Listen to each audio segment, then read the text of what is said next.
दिल के अरमा आंसुओं में बह गए। आज की तारीख में असम के मुख्यमंत्री यानी कि शाह साहब के लाडले हिमंता बिस्वा शर्मा शायद इसी गाने को सुन रहे होंगे, क्योंकि आज हाईकोर्ट में पवन खेड़ा के मामले की सुनवाई हुई और सुनवाई के बाद, या फिर कि सीधे तौर पे कहा जाए तो सुनवाई के दरमियान, हिमंता बिस्वा शर्मा का बड़बोलापन, हिमंता बिस्वा शर्मा के वो तमाम बयान कि पवन खेड़ा को मैं पवन पेड़ा बना दूंगा, या फिर कि पवन खेड़ा को मैं पे डॉट डॉट डॉट गा, समझ गए होंगे आप, उस भाषा का इस्तेमाल मैं नहीं कर सकता, संसदीय मर्यादा के खिलाफ है ये, वो शब्द ही अपने आप में शोभा नहीं देता, लेकिन हिमंता उस शब्द का इस्तेमाल कर रहे थे और उन तमाम बड़बोलेपन बयानों की वजह से आज हिमंता को उन्हीं के राज्य की हाईकोर्ट ने फटकार लगाई। कुल मिलाकर यह समझिए कि बीते कुछ दिनों से जो बातें मैं लगातार कह रहा हूं, ये हिमंता के दिन लद गए हैं, आज उस पर एक और मुहर लग गई। सारी बातें जरा विस्तार से करेंगे। नमस्कार, मैं स्वप्निल और आप मुद्दा देख रहे हैं। दोस्तों, आगे बढ़े उससे पहले वही छोटी सी अपील। मुद्दा इन दिनों एक गंभीर आर्थिक संकट से जूझ रहा है। एक तरफ हमारे मेन बैंक अकाउंट्स बीते लंबे समय से फ्रीज चल रहे हैं, तो दूसरी तरफ हमारे 2.5 साल पुराने चैनल को हमसे लंबे समय तक छीन कर रखा गया था। ऐसे में डे टू डे ऑपरेशंस में मुद्दा को काफी मुश्किलों का सामना करना पड़ता है। लिहाजा आपसे गुजारिश है, यदि आप चाहें तो स्क्रीन पर दिख रहे क्यूआर कोड या फिर के नीचे दिख रहे यूपीआई नंबर्स के जरिए मुद्दा की छोटी छोटी मदद जरूर कीजिएगा, ताकि हमारी बेबाकी यूं ही बरकरार रहे और हम कम से कम हिमंता बिस्वा शर्मा जैसे बड़बोले मुख्यमंत्री की पोल खोलते रहे। मोदी जी की तो बात ही क्या है, उनकी तो रोज ही खोलते हैं। खैर, हमने आपको कल की तारीख में भी बताया था कि पवन खेड़ा असम हाई कोर्ट पहुंच गए हैं और यह भी बताया था कि गुवाहाटी की एक निचली अदालत का फैसला हिमंता बिस्वा शर्मा के खिलाफ आया है। यानी कि असम की पुलिस गई तो थी कि भाई पवन खेड़ा के खिलाफ हमें गैर जमानती वारंट दे दो, लेकिन असम की उस निचली अदालत ने भी सीधे तौर पर मना कर दिया था, इनकार कर दिया था। अब बात आज की करेंगे। आज की तारीख में पवन खेड़ा की याचिका थी। पवन खेड़ा असम की हाई कोर्ट में शनिवार को पहुंचे थे, लेकिन शनिवार और रविवार को छुट्टी थी। सोमवार को उनका मामला सूचीबद्ध हुआ और आज उस मामले की सुनवाई हुई। पवन खेड़ा ने सीधे तौर पर एक ही मांग की थी कि मुझे अग्रिम जमानत दे दी जाए, और इस मामले पर आज जस्टिस पी सैकिया की बेंच ने सुनवाई करी। पी सैकिया की बेंच जब सुनवाई कर रही थी तो आपको पता है सत्ता का अहंकार कितना था, हिमंता बिस्वा शर्मा का घमंड कितना था। अगर समझना हो तो इस बात से समझिएगा कि आज की तारीख में जज साहब ने सीधे तौर पे ये पूछा जस्टिस सैकिया ने कि भाई अटॉर्नी जनरल कहां है। पता चला वो तो मामले की सुनवाई में आए ही नहीं, क्योंकि उन्हें ये मामला बड़ा महत्वपूर्ण नहीं लगा। उनको लगा क्या फर्क पड़ता है, पूरी मशीनरी अपने साथ है। भाई इस समय आचार संहिता लागू है, चुनाव आयोग किसके साथ है ये कहने की जरूरत नहीं। वो बात ज्ञानेश कुमार का आयोग बार बार चीख चीख के कह रहा है तो वो नहीं आए, लेकिन वो भूल गए थे शायद कि भाई आज की तारीख में भी इसी न्यायपालिका में कुछ जजेज ऐसे हैं, कुछ मिलॉर्ड्स ऐसे हैं जो इस तरीके के सत्ता के दबावों के अंतर्गत काम नहीं करते, जो केसें छोड़ देते हैं या फिर के इस्तीफा दे देते हैं, लेकिन कम से कम फैसला वही सुनाते हैं जो फैसला न्याय संगत होता है। अब पवन खेड़ा के मामले में मैं पहले क्लियर कर दूं, आज कोई फैसला नहीं आया। जस्टिस पी सैकिया ने फैसला सुरक्षित रख लिया है, लेकिन वो जो सुरक्षित फैसला है ना, वो 100% पवन खेड़ा की अग्रिम जमानत की याचिका की मंजूरी है।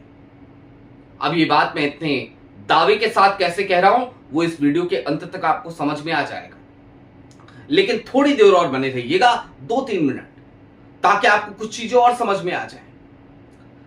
दरअसल इस सारे मामले की शुरुआत वहीं से तो हुई थी, 5 अप्रैल की उस प्रेस वार्ता से, जिसमें पवन खेड़ा ने कुछ आरोप लगाए थे। उन आरोपों में क्या पवन खेड़ा ने इस बात का दावा किया था कि मैं 100% सही हूं इन आरोपों में? जवाब है नहीं। उन्होंने सीधे तौर पर इस देश की केंद्रीय एजेंसियों और इस देश की केंद्र सरकार से मांग करी थी कि इन तमाम मामलों की जांच की जाए। हुजूर, आपकी अदालत में मामला है, जांच करिए, पता करिए, दूध का दूध और पानी का पानी करिए, क्योंकि अगर कोई सिटिंग चीफ मिनिस्टर इस तरीके की कुकृत्यों में सम्मिलित है तो बड़ा गलत है। यह पवन खेड़ा का स्टेटमेंट था उस दिन का। अब अदालत में क्या चल रहा है और अब तक क्या क्या चला? तेलंगाना हाईकोर्ट ने पवन खेड़ा को राहत दी, लेकिन सुप्रीम कोर्ट ने पवन खेड़ा को मिली हुई इस राहत पर स्टे लगा दिया, रोक लगा दी, और उसके बाद से भक्तों के खेमे में पूरी तरीके से एक जश्न का माहौल था। भक्त इस बात का जश्न मना रहे थे कि अब तो पवन खेड़ा पवन पेड़ा बन जाएंगे, क्योंकि हिमंता बिस्वा शर्मा जिस वक्त पे चुनाव चल रहे थे उनके राज्य में, वो अपने चुनाव पे ध्यान देने की बजाय पूरा फोकस 5 अप्रैल के बाद से लगातार पवन खेड़ा पे कर चुके थे। उनके टारगेट पे सिर्फ और सिर्फ एक ही नाम था, और वो नाम था राहुल गांधी के सच्चे सेनापति का, यानी कि पवन खेड़ा का। उनका पूरा कैंपेन डिरेल होता नजर आया था। आज की तारीख में जो सुनवाई हुई, अब जरा उस तरफ चलते हैं और फटकार क्यों लगी जरा उस बात को समझते हैं। दरअसल हुआ ये आज की तारीख में कि जैसे ही इस मामले को आज पी सैकिया साहब ने सुना, तो सबसे पहले वहां पर पवन खेड़ा की दलीलें रखने के लिए पता है कौन मौजूद थे? उनका नाम है अभिषेक मनु सिंघवी। आप सब बेहतर तरीके से जानते हैं, देश के एक जाने माने वकील हैं और कांग्रेस के राज्यसभा सांसद हैं। वो आज पवन खेड़ा की तरफ से वहां पर दलील रखने के लिए मौजूद थे। उन्होंने अपनी दलीलें रखी और उन्होंने सीधे तौर पे कहा कि भाई, मेरे मुवक्किल ने तो कुछ आरोप लगाए थे, उन आरोपों की जांच करने का काम केंद्र सरकार का है, लेकिन उनके आरोप लगाने के बाद जिस तरीके के बयान हिमंता बिस्वा शर्मा ने दिए, उसका क्या कीजिएगा? और उसके बाद अभिषेक मनु सिंघवी ने सीधे तौर पर यह कहा कि पवन खेड़ा अगर असम पुलिस की गिरफ्त में आते हैं तो उनको खतरा है, उनकी जान को खतरा है। और क्यों है, जरा इस बात को समझिए। किसी इंसान को पेड़ा बनाने का मतलब क्या होता है? क्या उसे रोड रोलर से कुचल दोगे? क्या करोगे उस आदमी के साथ? हिमंता कहना क्या चाहते थे? जाहिर सी बात है, कोर्ट इतनी मासूम नहीं होती। कोर्ट ने आज की तारीख में इन तमाम बयानों का संज्ञान लिया और उसके बाद हिमंता बिस्वा शर्मा के उन तमाम बयानों का संज्ञान लेते हुए हिमंता को कड़ी फटकार लगाई। लेकिन जज साहब यहीं तक नहीं रुके। जज साहब ने कहा, अटॉर्नी जनरल साहब कहां है? अब जरा सोचिए, जो मामला हिमंता बिस्वा शर्मा के लिए इतना महत्वपूर्ण हो, अगर उसी मामले में अटॉर्नी जनरल पेश ना हो रहे हो तो फिर इसे किस तरीके से देखा जाए?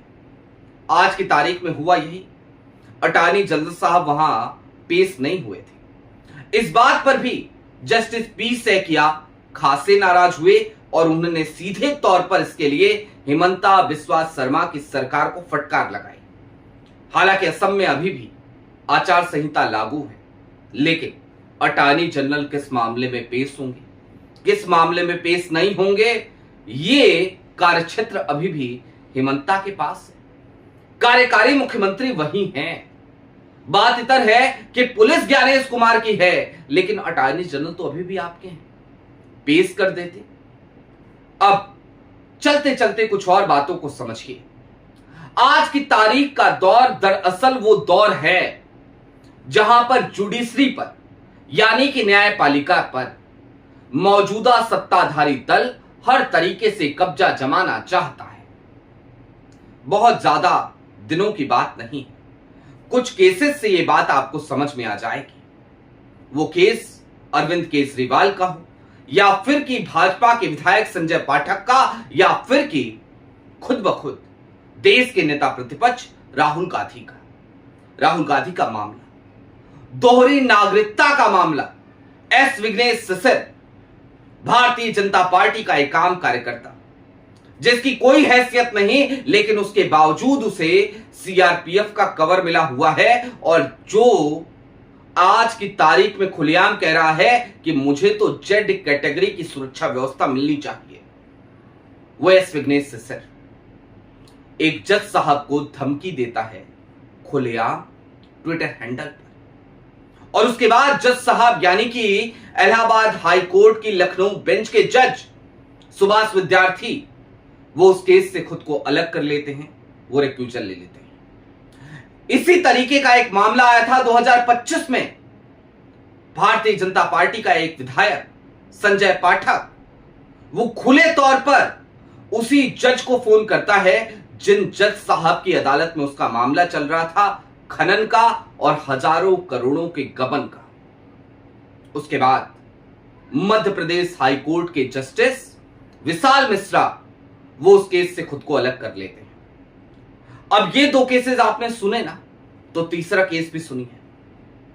एक केस था और आप सब जानते हैं बड़ी चर्चाओं में, जस्टिस स्वर्णकांता, जस्टिस नहीं है, दिल्ली हाई कोर्ट। और उस मामले में आज की तारीख में उन्होंने फैसला दिया कि वो रिक्यूजल नहीं लेंगी, वो उस केस से नहीं हटेंगी, वही इस मामले की सुनवाई करेंगी। यानी कि विपक्ष के लिए नियम कुछ और सत्ता पक्ष के लिए नियम कुछ और। लेकिन इसे इस तरीके से भी देखा जा सकता है कि कुछ जजेज हैं न्यायपालिका में जो ईमानदारी से न्याय के साथ खड़े हैं, और कुछ जजेज हैं ऐसे जो न्याय को तार तार करने में रत्ती भर का संकोच भी नहीं करने वाले। लेकिन हां, पवन खेरा के मामले में आज जिस तरीके से हिमंता बिस्वा शर्मा को कड़ी फटकार लगी है, ये बात कहीं ना कहीं इस बात की तस्दीक करने के लिए काफी है कि वो जो फैसला सुरक्षित है, वो फैसला हिमंता बिस्वा शर्मा के पक्ष में नहीं है। वो फैसला निश्चित तौर पर कांग्रेस के, पवन खेरा के, और इससे भी कहीं ज्यादा आगे बढ़कर इस देश के लोकतंत्र के पक्ष में है। आपकी क्या राय है वो हमें कमेंट बॉक्स में जरूर बताइएगा। अभी के लिए दीजिए इजाजत। चलते चलते फिर वही अपील, चैनल पर नए हो तो सब्सक्राइब करते हुए जाइएगा, सक्षम हो तो मुद्दा की छोटी छोटी मदद जरूर कीजिएगा ताकि हमारी बेबाकी यूं ही बरकरार रहे। बहुत शुक्रिया।